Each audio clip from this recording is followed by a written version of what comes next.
survival of a temple is about livelihood, is about the community that is dependent on it.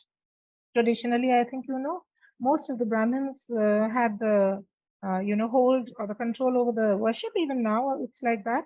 But more and more, since Hirapur is very very close to Bhubaneswar, and education is also now very commonly taken up. These people want to Sanskritize themselves. They want to take up new jobs. And many of them do not know history. They do not know about the yoginis. In fact, they pass on very erroneous information to the tourists. Now, you may wonder who visits these Tantra temples, these Choshiti Yogini temples. Well, you'll be surprised that there is a form of tourism which I'm sure some of you know called niche tourism, where you have these special interest groups. This is not mass tourism. You don't have hordes of people visiting here. You have very, very small groups of people who come in.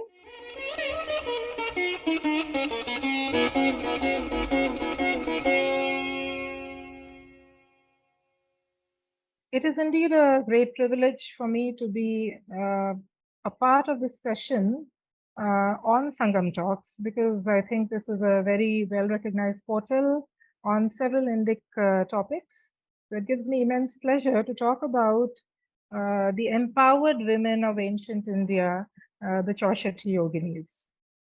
Before I get into the details, I would definitely like to share with all of you how it all began, this passion, because I think you know that when we talk about history and tradition, there is a whole lot of lost, heritage and history lying around us. And this fascinating yogini cult was one such, forgotten anonymous cult. So my tryst with the yoginis began, as Rutuja has very rightly said, as a part of my assignment as a professor. We had a lot of training assignments, and this training assignment was at Hirapur, uh, which is a small village on the outskirts of Bhubaneswar, the capital city of Odisha. And there was this very unknown Choshati Yogini temple there.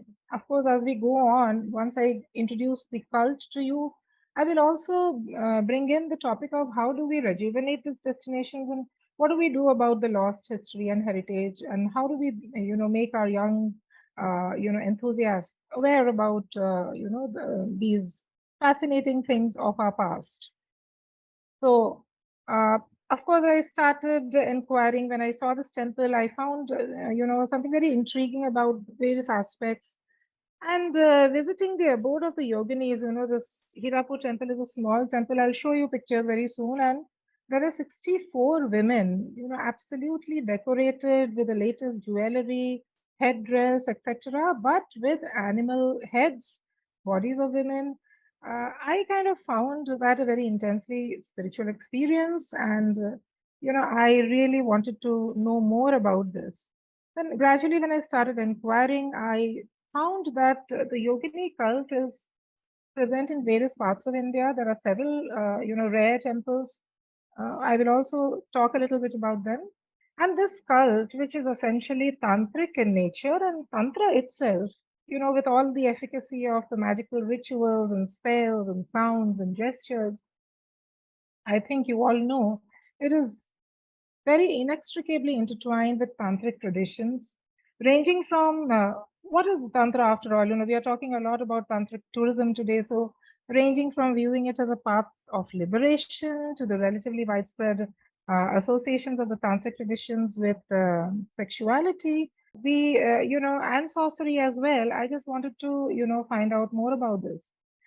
In this context, I can tell you that in Hinduism, the Tantric tradition is most often associated with its goddess tradition called Shaktism, followed by Shaivism and Vaishnavism.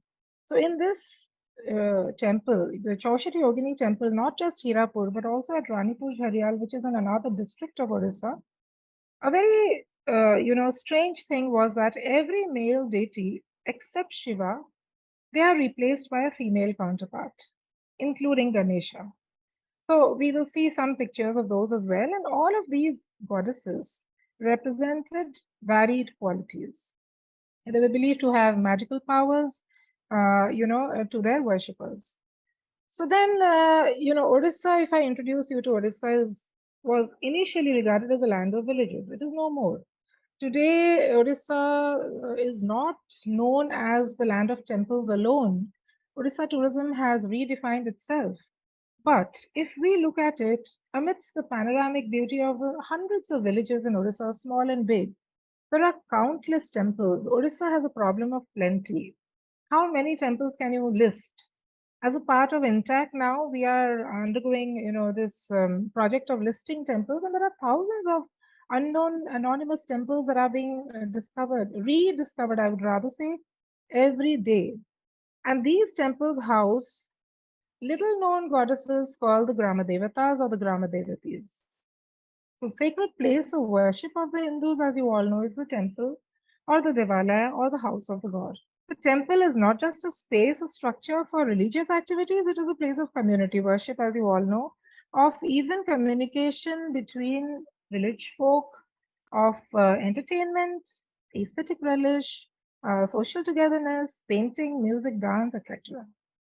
However, the pursuit of the yogini took me all around.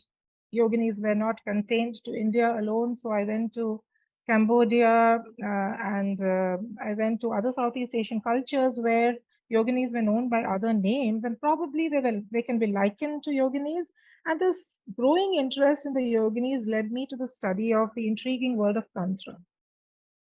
I think you all know the Sanskrit word tantra derives the root tan, etymologically meaning to weave or to compose.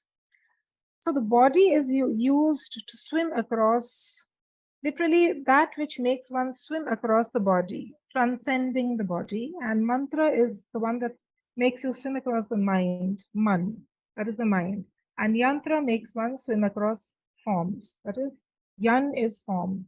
So tan, body, tra, to swim across, and ta, other, na is not. All this put together, the four words are packed into one word called tantra, meaning the body is used as if it is not the body to transcend the body.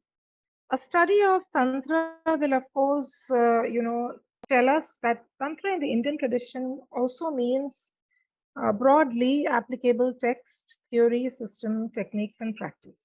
A key feature of these tantric traditions are the use of mantras. So we see mantra marga in Hinduism, or mantrayana, or guhya mantra in Buddhism, and in the second site that I'm going to talk to you about today, the Ranipur Jharial site, there is evidence of prominent yantras in the rocky outcrop in the vicinity of the Yogini temple. It's a very fascinating site, at least a must see once in one's lifetime. So subsequently, all my research and studies and my experiences and reflections I put together in two books, the Chaushati Yoginis of Hirapur from Tantra to Tourism, and then the second book was on the mysterious yoginis of the Ranipur Jharial.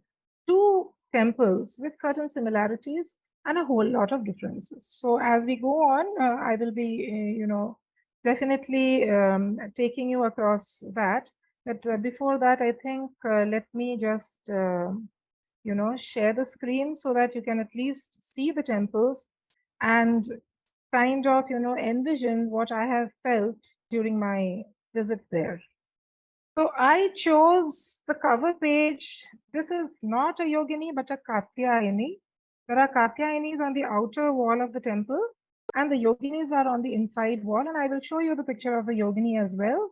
But these katyayanis are protecting the yogini. So it's a fascinating temple in celebration of femininity, in celebration of womanhood. And so I thought that, typically when people enter, okay, let me show you the picture of the temple. This is the second book. This is the first book, and this is the Chaushati Yogini Temple of Hirapur. This is my second book on the Chaushati Yogini Temple at Ranipur Jharial. And you can see I have attached a yantra to it.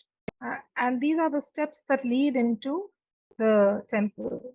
And if you are visiting the temple at night, I am sure, like me, you can hear probably feel the presence of the yoginis. And in this picture, you can see there is a lone Shiva, and all around you have 64 Chaushati, meaning 64 yoginis.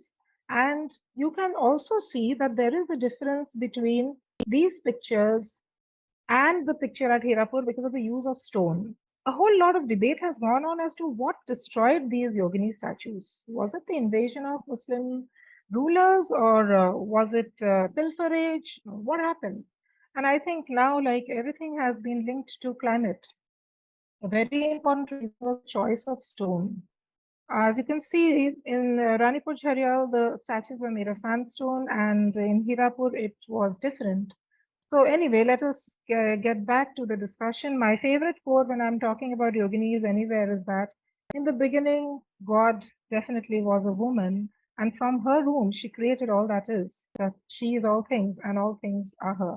I've taken this quote from a book, a very fascinating book on goddess by Karen Tate called The Sacred Places of Goddess. This is the Chaushati Yogini temple. As you can see, the statues are very small here in comparison to the Ranipur Jharial temple. And all these statues, if you look at the screen carefully, you can see they are mounted. They all have their own vehicles or the vahanas. And each of the figures is having the body of a woman, and they have the head. Some of them have the head of an animal. They're anthropomorphic. So we will, maybe discuss that in greater detail, but I would like to also get back to certain other things which I would like to share with you. So to speak a little bit more about temples, I would like to give you an overview of the Yogini temples in India. The Yogini temples, past and present, why I'm saying is there are a lot of the temples, the Yogini temples that are completely lost over time. They are no more there. So what happened to these temples? These Yogini shrines of India, they are the sentinels of historical grandeur, mythology, historical and cultural significance as well. And each of these monuments, the commonality between them is they're all, like I'm sure, you have seen this picture here.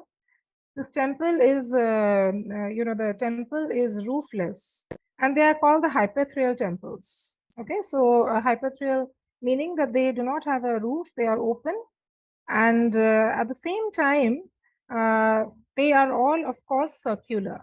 However, the Chaushati Yogini temple at Khajuraho is rectangular. And there are also several other Hindu temple architecture found in different parts of the country, which happen to resemble the Yogini temples, but there's not much left of it now. A deeper appreciation of the temples indicates that there is not all similarity, but a whole lot of diversity among them.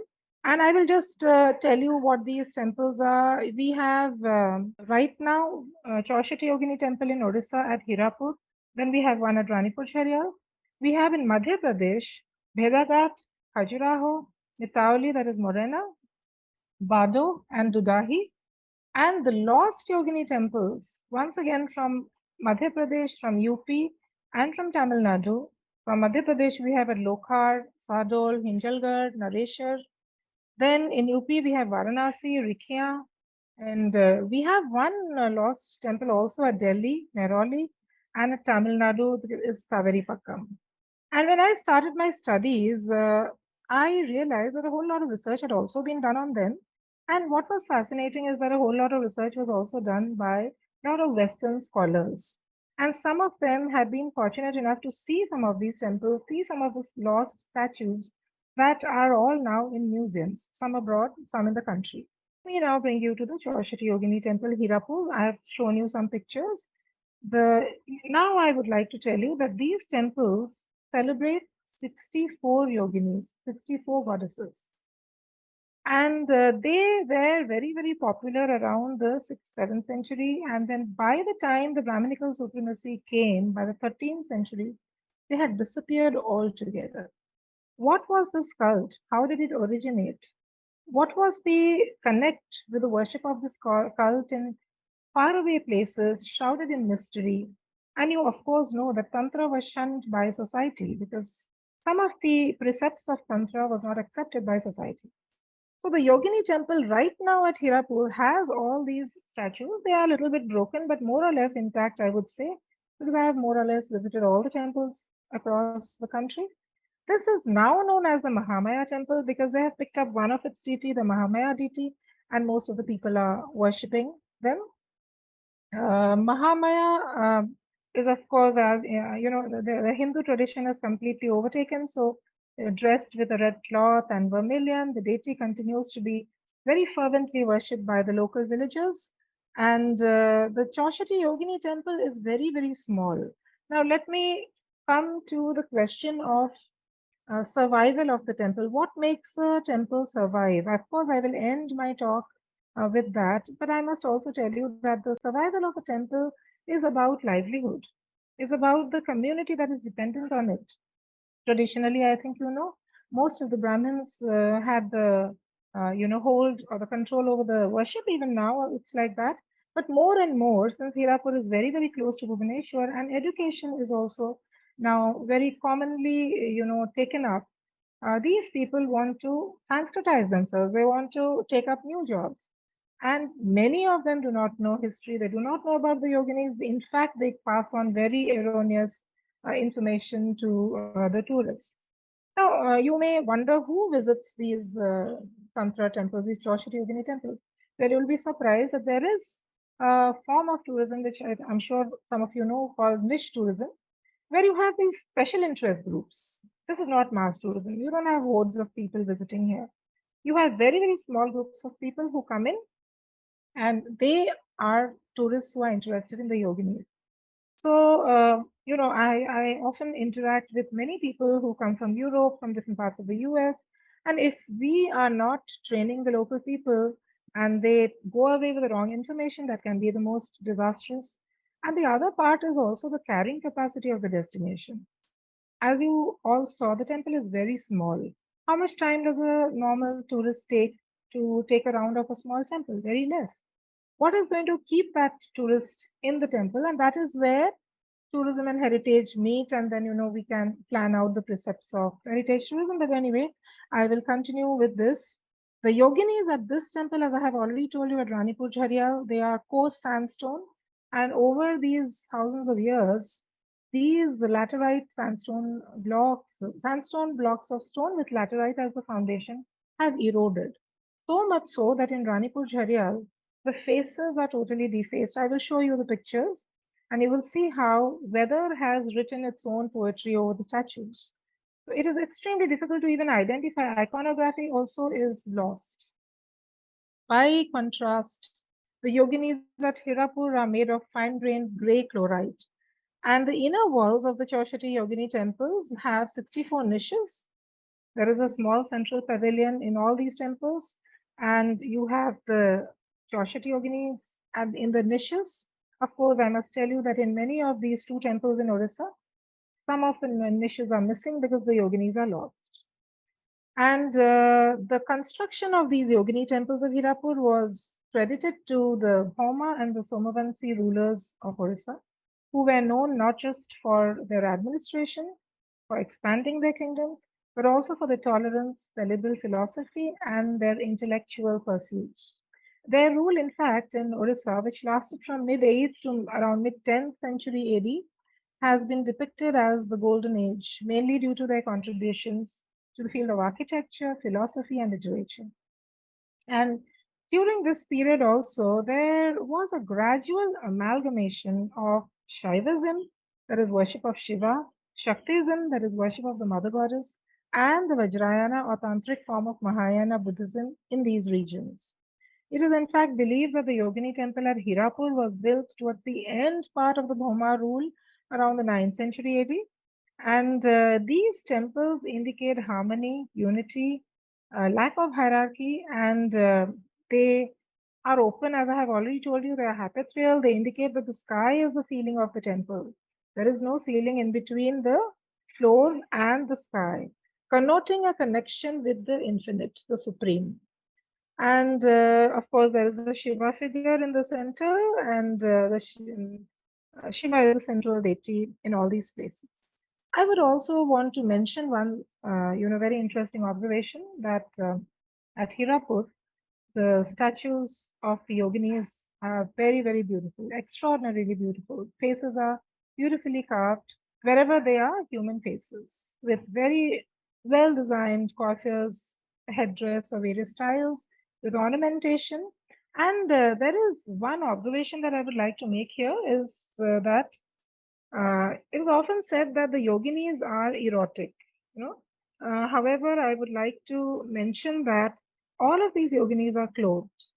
the figures might look voluptuous, and probably that is because of the general impression the craftsmen had at that particular time. But they're all heavily ornamented. If you look at, there is also the fold of a sari on the statues.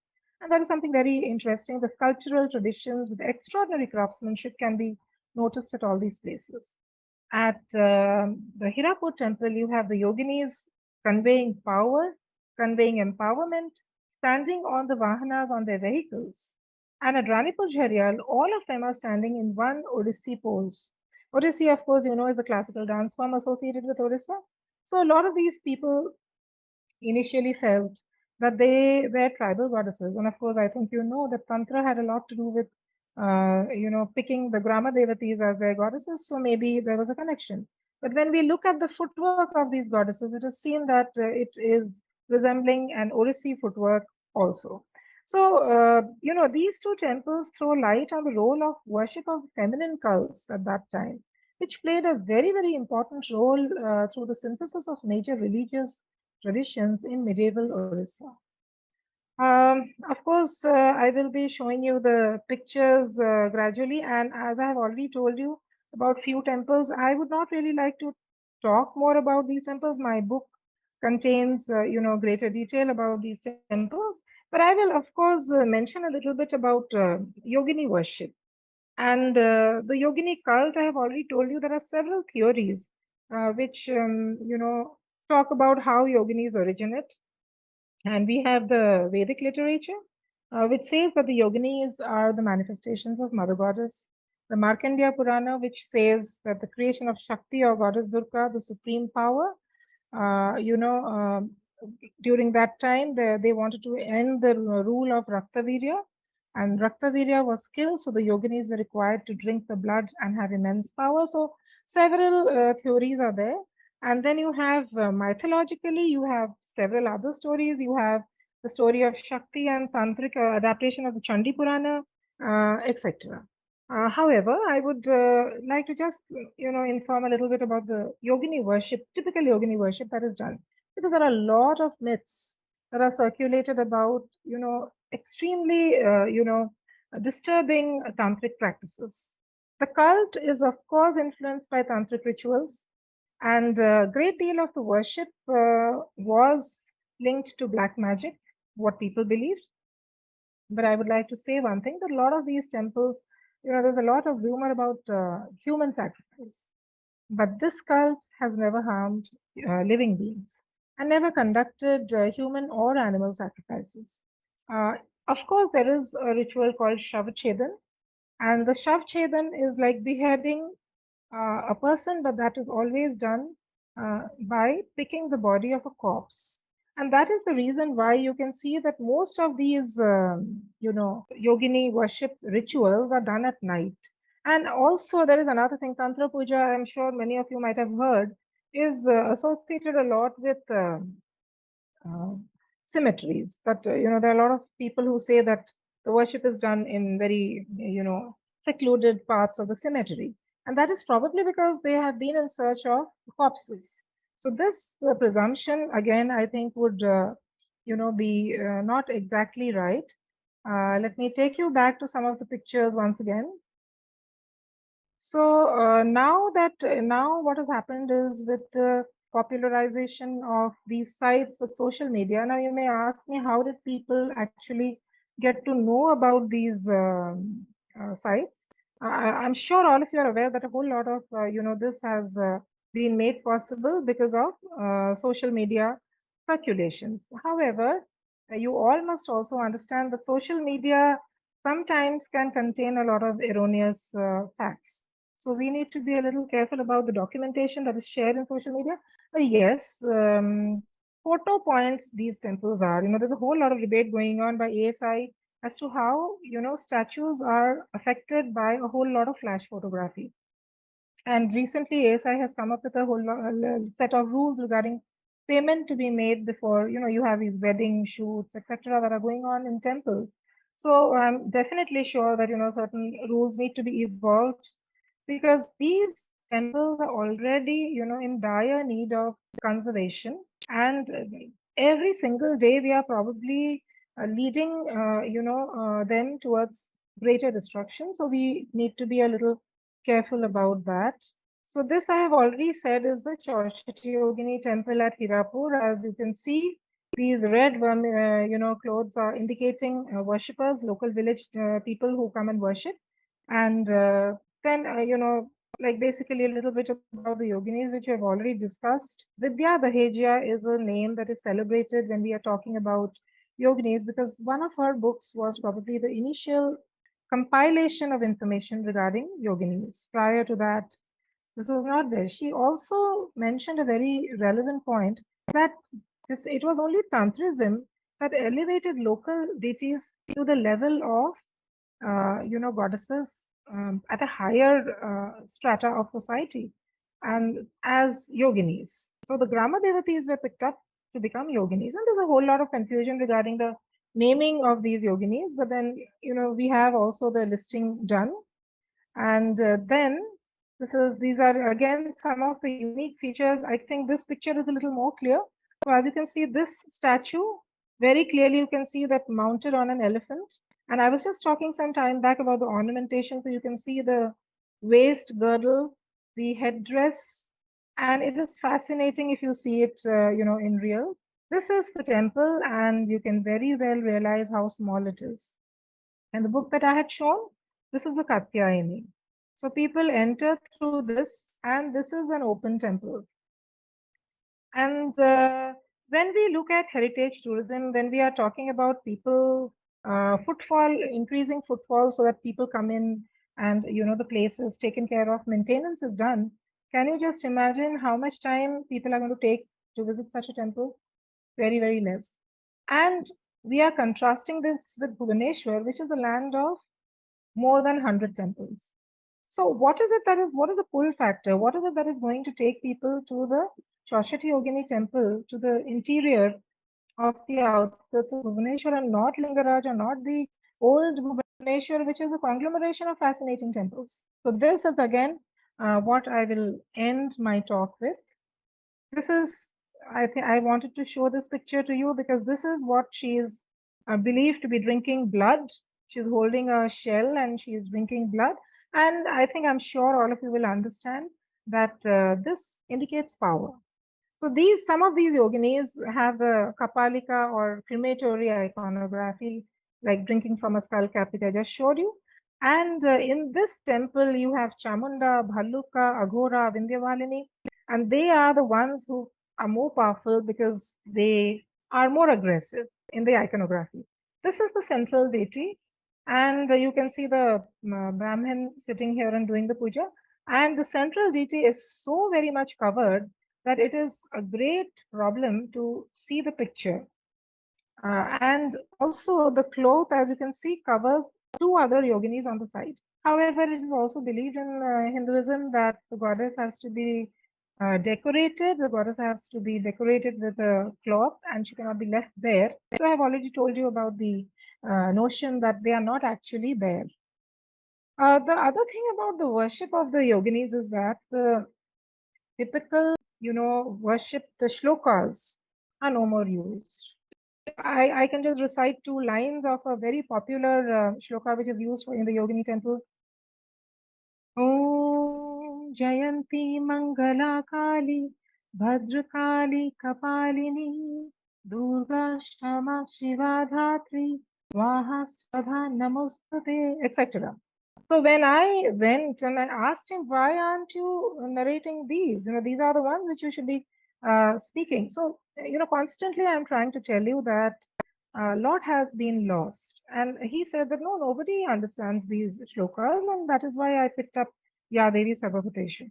This is a picture that was taken during the Durga Puja, and you can see there are people who come from far and wide. And this is one person who had a mannat and he wanted to do a special puja. This is the other part of the wall that I had shown you. Here you can see a, goddess holding a statue. We'll move on. This is Vinayaki. I was just telling you that all the goddesses in this temple are the female counterparts of male forms. We all have known Ganesha, but here we have Ganesha, or also is popularly referred to as Vinayaki.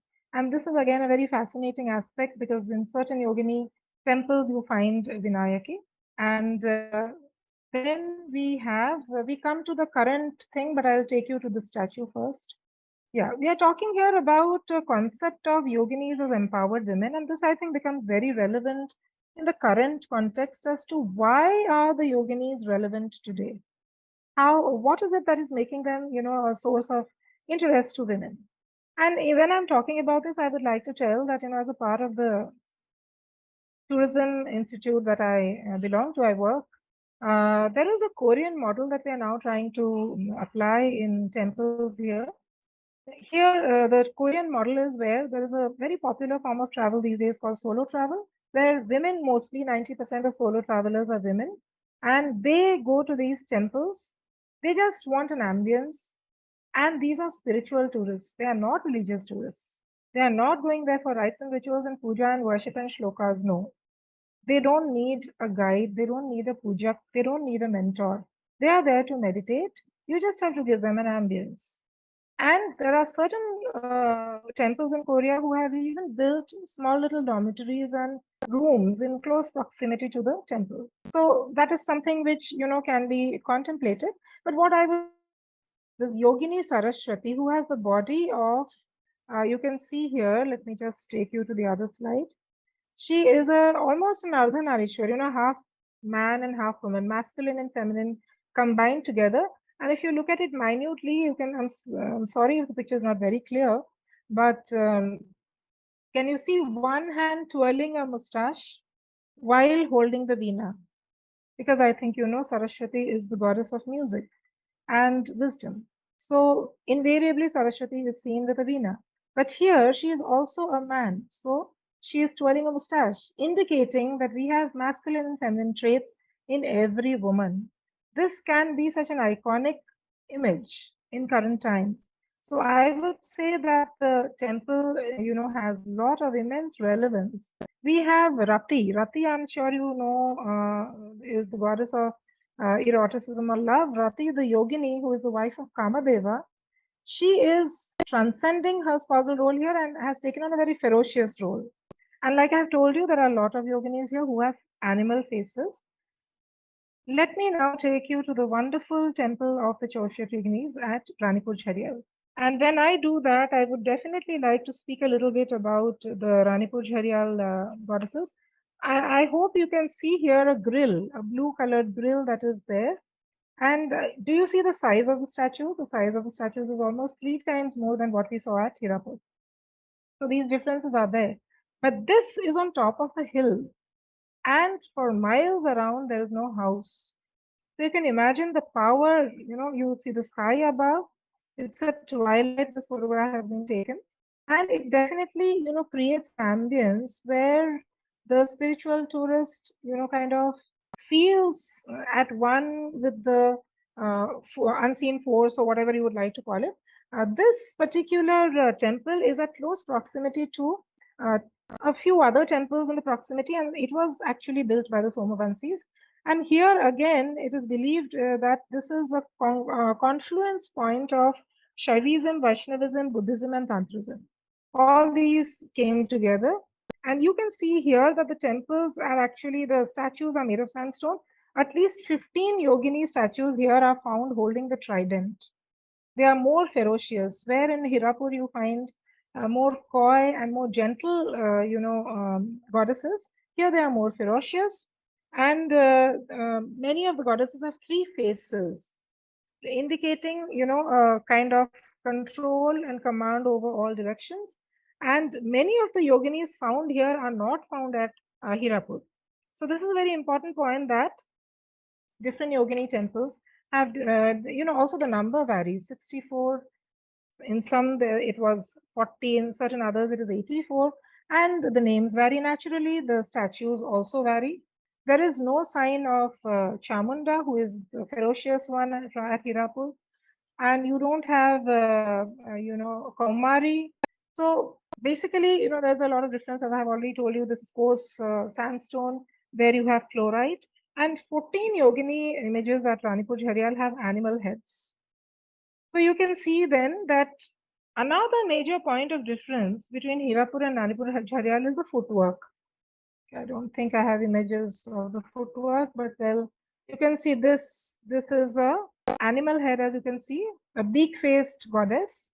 And outside these circular things were done during the COVID period when the temple precincts was forbidden and people had to stand at a distance. But if you can just take a look at these statues, you will see all their feet are in the pose of Tribhangi. That is the Odissi dance form. Now, I think I would like to just talk a little bit about how these two sites, we have discussed about the cult, we have discussed about the goddesses, the yoginis, we have discussed about the rituals, but we have discussed a little bit about the contemporary relevance, that how and why should it be linked to tourism, and why is it important to talk about the transition from Tantra to tourism. So let me also talk to you a little bit about how tourism has come of age.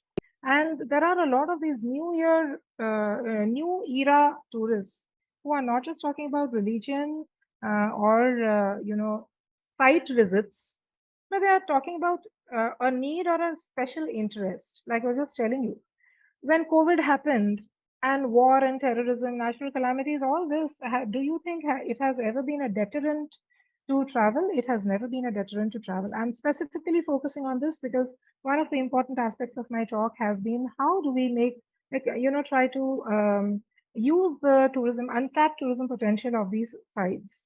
So we see that tourism has been resilient, and today we are talking about different forms of alternative tourism. Alternative tourism is travel that is personal, it is authentic, and it facilitates an interaction between local culture, local people, and communities. And an increasing number of travelers from all over the world are in the pursuit of something called travel to lesser known destinations or less developed locales of the world. I'm sure this also has been promoted a lot by the social media. There has also been a very noticeable onset of Tantra tourism among the New Age travelers. Who are these Tantra tourists and what are they looking for? From seeking one's identity to redefining leisure to the nirvana driven tourists, whatever that is according to their definition. And I have interacted with some tourists from Europe who have come all the way from, Berlin or someplace like that to Ranipur Jharial, Bolangir. So what is it they're looking for? And whether it is these Tantra tourists are an offshoot of backpacker tourists. What is the search for Tantric yoga? So these things, also there is a word of caution here, but I think we must know that tourism, despite all its benefits to the community, can have its negative aspects, and it has led to a lot of commercialization at the sites and commercialization of the cults. So when I have checked a little bit, I have found that there are a lot of tour operators now who are offering handcrafted tours to these Tantra destinations, not just in Odisha, but in different parts of the country. And basically, these are sacred feminine journeys. And these tourists do not know much about the Tantric traditions, but they come and they consume, they encourage the consumption of Tantric related tourism products. What are Tantric related tourism products? Products that can be sold there, like the statues or books, or we today have a very popular Chauchat Yogini festival at both at Hirapur as well as at Ranipur Jharial, etc. So we can see then that yes, these people, the tourists who are driven by consciousness motivation, or the solo travelers, like I told you about women who are coming in the pursuit of adventure or independence or feelings of personal fulfillment or individuality also and escape, they are the ones more and more who would like to come to these lesser known destinations. And these niche tourism segments can actually be used to develop a Tantra circuit. In Orissa, definitely that idea is possible. And we can use Hirapur and Ranipur Jharial as the two Tantra, circuits. And then along with them, we can use a number of the Shakti temples all around. So this is an idea which we have been now projecting, and the twin temples representing the Yogini cult in Orissa, these are definitely potential tourism destinations. I would rather say niche tourism destinations. And the ASI has taken over the protection and preservation of these sites, and the sites have been spruced up now. There is little documentation done. This is a very important part again, that documentation needs to be available. Yes, we are talking about the modern age tourist, the authentic tourist who does his homework and comes. But at the same time, he would also like to learn, like to know. And whatever I have shared with you today, I think you know that this is one of the most fascinating cults.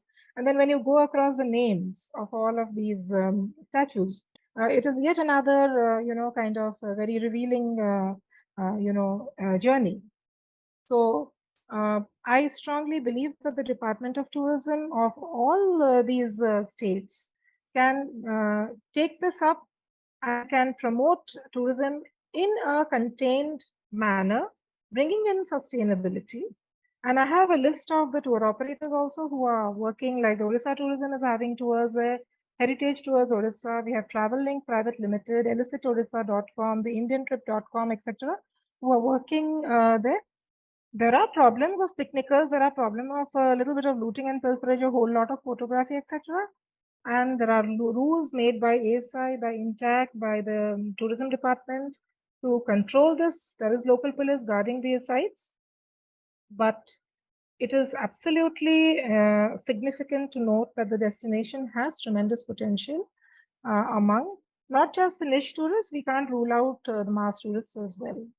And these female deities have a long-standing history, mythology, and legend, and also natural landscape. They're not just temples where houses are there in the background, but you have a whole lot of scenery. And nature tourism also comes in and joins hands here. Odisha can generate interest in the international tourism market with such tourism circuits. And tourism stakeholders and promoters should be actively involved more and more. But I would like to conclude now by saying that the pulse of these sacred destinations, the power of the yoginis, can only be felt by people who truly, are interested. There's a whole lot of infinite wisdom of the ages. There's a sacred creative force. I have read a quote once: all that is will be, and all that ever was is felt as one walks towards the yoginis. So it is about one's interest, one's passion in it. And when I visited this site, it was a sacred and solitary spot, of course, but I felt the past joining the present in a loop of time. And I felt a yearning for knowing more about these sites and the Yogini cult. From 3 years back when I wrote the book to now, there has been immense, connect with people all over the world, people who've read and who wanted to come here. And since I have a small heritage club in the college, and we have trained people to conduct heritage walks there. I think we have come full circle to a point where concept of empowerment is not modern. It happened many years ago. We have the yoginis to look at, to believe in it. And never before has the concept or the yogini cult been more relevant than in modern times, when more and more women are breaking the glass ceiling, and almost 65% of the tourism fraternity today has a woman workforce. I would like to conclude here and thank all of you for listening to whatever I had to share.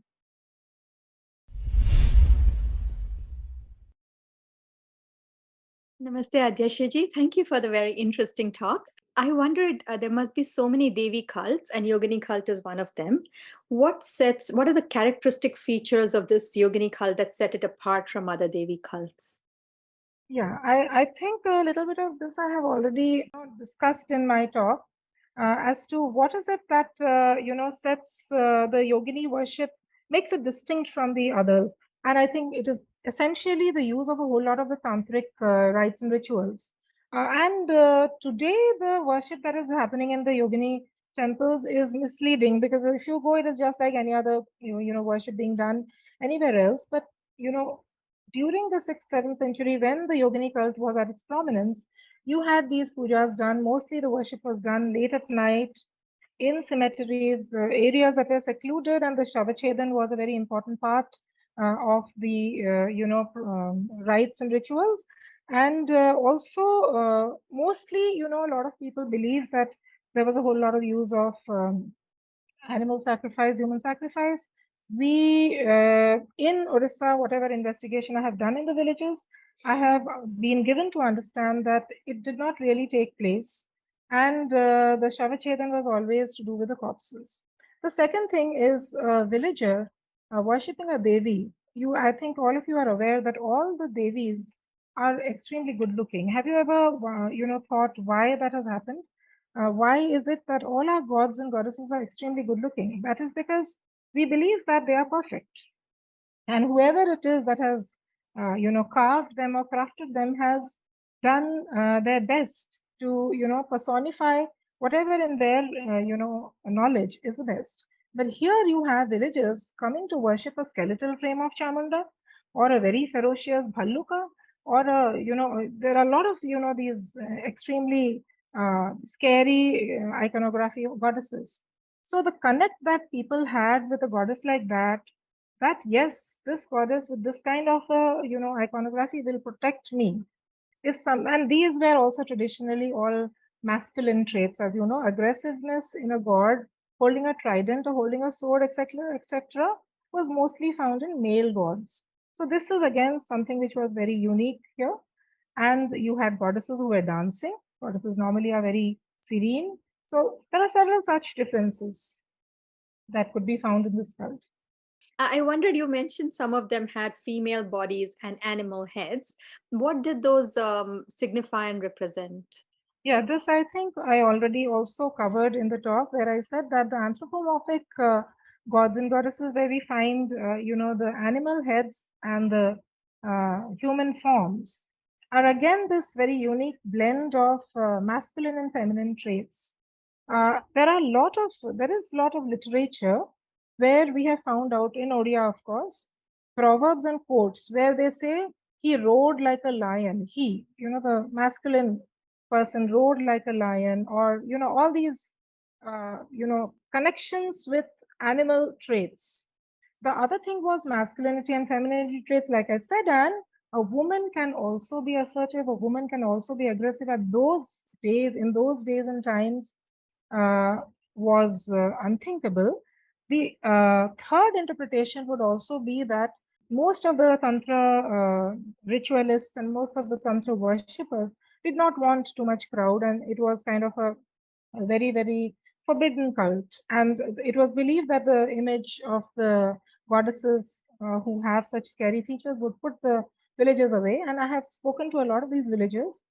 They, of course, the older generations are no more there, but they do remember their, grandfathers, great grandfathers saying that no, the good people never go to these temples because the goddesses are not really the goddesses for us. So we should not be going to the Tantra temples. So these are some of the reasons attributed to these animal faces. I visited Hirapur temple. Okay. Okay. And when I visited, there was nobody in that temple. So I really, yeah, there were nobody in that temple. Okay. Yeah. And people were actually, I find that hesitating to go to that temple. That's what I heard. I wanted to know specifically why this fear is among people, why they are not really going to the temple. Is it because of the Tantra practice? And my other question is the description of the goddesses is mentioning which ancient Indian text? I mean, is there any text wherein the description of all the goddesses mention that this god is look like this goddess is look like this, like that? Is there any particular text? Okay, thank you very much for the both the questions. I'm extremely glad that at least one person here has visited the Hirapur temple. And this fear thing, again, let me tell you, at one time, Hirapur was far, okay, very, very far, and inside a village, and there was no connection. You'll be surprised. Now the connectivity is so good with good roads. From Bhubaneswar to Hirapur is like, just one. It's like part of it. But at that time, it was in the middle of a field. There were no houses nearby. Like today, you can see. Shockingly, in close proximity to the temple, you can see houses, which is, in fact, a matter of concern.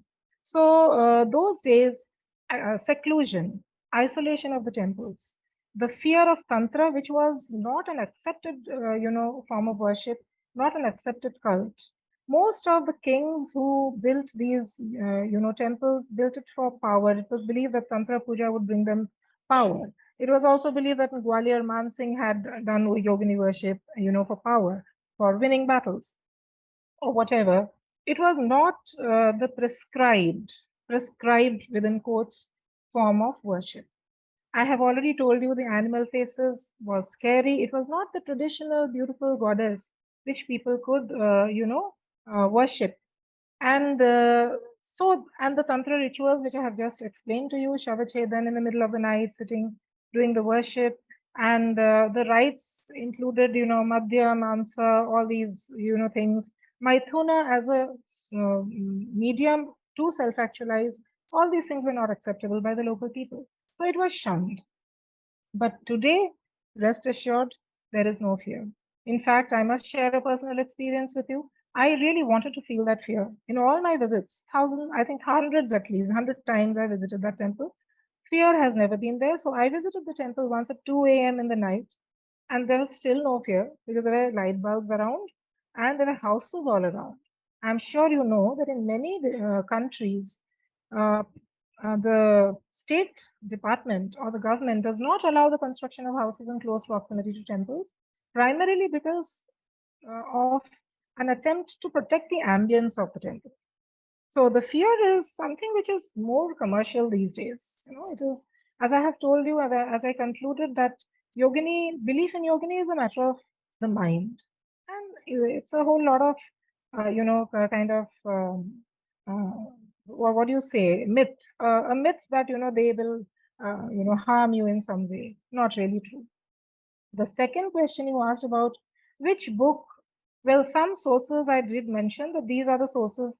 Chandi Purana is one which mentions, I have followed the Chandi Purana in my book, and they are the ones, 15th century AD. This details all the names, but iconography, description, and matching the names, etc., is, not really, it's confusing because, as I have told you, in Markandeya Purana, in Chandi Purana, in other Rudra Upanishad, etc., you find different kind of descriptions. Vidya Bheja is a comprehensive book which offers it. In my book, I have attempted to do it as well, and there are several other resources now available. If you just check up in the internet, Google Scholar, you will also find a whole lot of listings available on the 64 yoginis and the inventory of the goddesses. Adyasha ji, I have a few questions in the chat box. I'll just read Yeah. them out for you. So there is one question from Govind ji. He is asking, he's saying Bhog Bhiksha is often related to Yogini cult. Tell me the spelling. Yes, it's BHOG, Bhog, and Bhiksha. Yeah. Yeah, right. Got it. Yes. Yeah, so he heard long back that this cult followed practices of liberal sexual behavior. Devdasi is also a modified form of Yogini cult. All this was kind of anecdotal, so he is trying to get your take on this.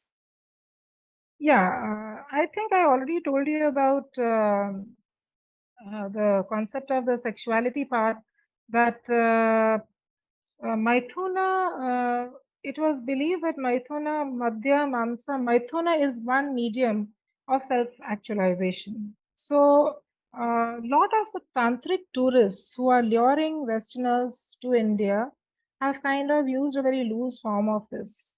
Okay. In its true essence, you do not really, have that as a prescribed ritual which is needed for, Tantra worship. But we must, also confront another aspect, that there is a belief that whatever is forbidden is always attractive. So there are a lot of tourists who believe that suppose, sexuality is a core part of Tantra, then that is something which must be experienced. And tour operators are of all kinds. So there are some also who believe that why not utilize this? I think I just told you about the commercialization and commodification of, destinations and concepts. And I have read books which say that the goal of tantric sex is to achieve spiritual energy and, sensual experiences, etc. And I would definitely say that The cult has nothing to do with this. And in Odisha, especially at both Hirapur as well as, Ranipur Jharial, I have spent long time in the villages, and I have been talking to people, and, Odisha has an extremely conservative culture. And there was no practice of this kind. And in fact, if there was practice of that kind, they would be ostracized immediately. It was never practiced here. Could be, in the group pujas. Later on, when a whole lot of Westerners took over, if you read the tantric history, you'll see a lot of Westerners came here and they took over. Then they had these group pujas where possibly, a certain amount of that happened. There are a lot of tantra schools in Europe, a lot of tantra schools in US who teach about our, ancient texts, but they also teach about certain things which are popular aspects and not really practiced. Bhog Diksha, I would say was more, a part of worshippers all along. It was believed that, they depended on whatever was given to them. But in this case, the tantric, worshippers were shunned. They were not, approved or accepted by society.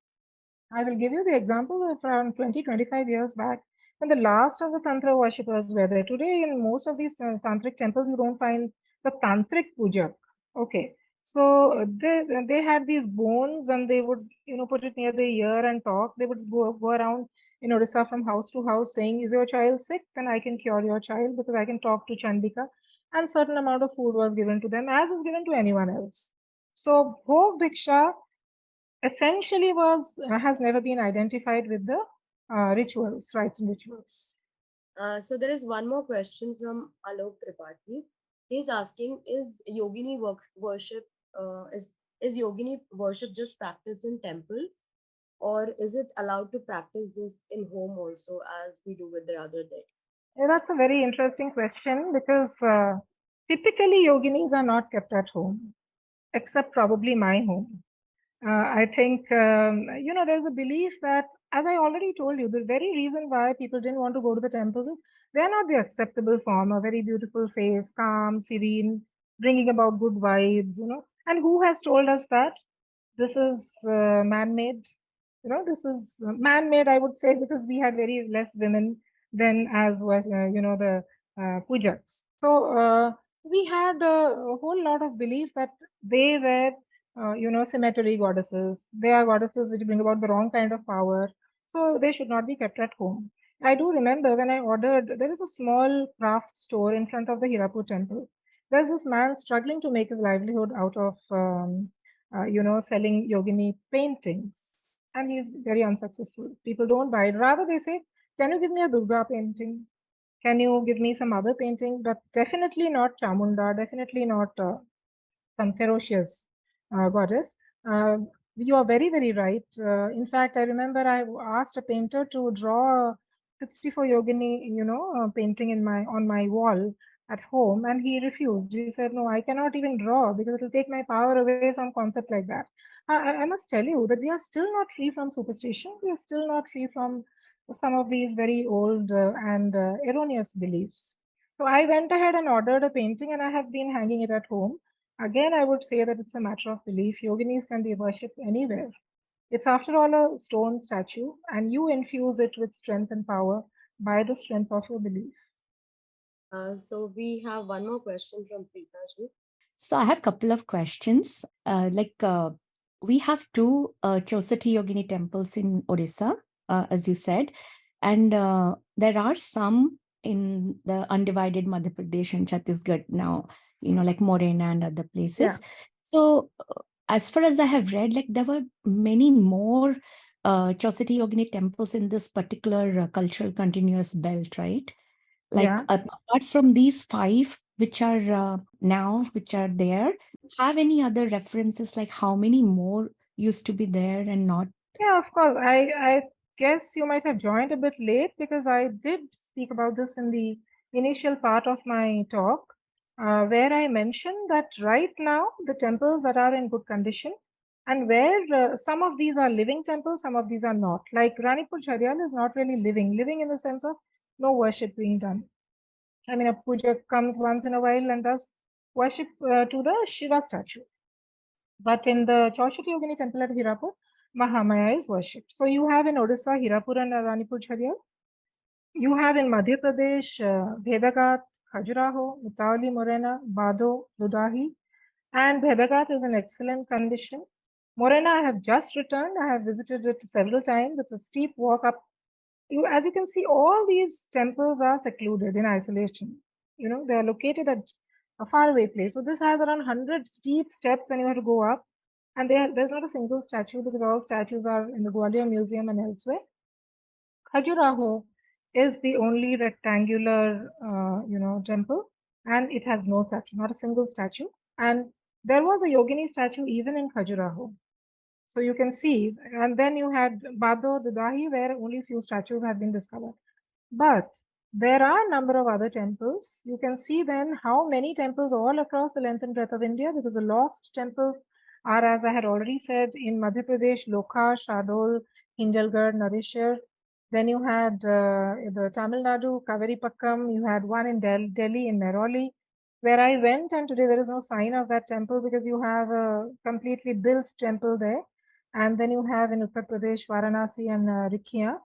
So, a little bit of history of that, the investigation into that I have included in my second book on the Ranipur Jhariyal Yoginis. Thank you. Thank you. It was really nice to know about that. And I missed the first few that's all right. 10, 15 minutes. And Hirapur was commissioned by one of the queens of Bhaumakara dynasty, right? I believe it's Queen Hira, by whose name, it's named Hirapur. But it is the Bhauma kings, definitely. And probably it is also often believed that the queen taking, control of the construction is also another indication of women ruling then. But of course, we know that the Bhaumakaras and the Somavansis who came in and built Ranipur Jhariyal, they are known in the history of Odisha for their love for architecture. And I think there are a lot of very famous temples in Odisha credited to them. I guess there is one more doubt in the chat box. Adyashaji, I'll just like you to address that. Okay, can you read it out? Yes, I'll read it out. So I just have a small observation.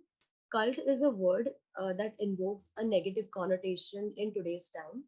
For general public, when they hear something like cult, it makes one think of something sinister and not good at all, and something negative. The Jagannath cult, the Yogini cult, etc. And since there are many a times no perfect translatable for certain Indic words, for such cases, we end up using words from colonial times, such as cult. So, do you think it's the time we should start using newer and better nomenclature so as to clear off such imagery of certain words that we can? Firstly, I will, with due respect, disagree with you. Second, you don't call it cult, call it a group. There is no mandatory name. I have named it probably as a Yogini cult. And here, cult, I will tell you exactly what the cult is denoting here. And why I called it a cult is it's firstly a grouping, and it is a system we are talking about here. A system of religious veneration and devotion. I have, in fact, listening to your question, I have taken out the dictionary meaning. So, when it is a group, you're talking about a system of veneration and devotion. Where did the negativity come in? So there are positive and negative cults. Cult is not cannot be generalized as a negative term at all.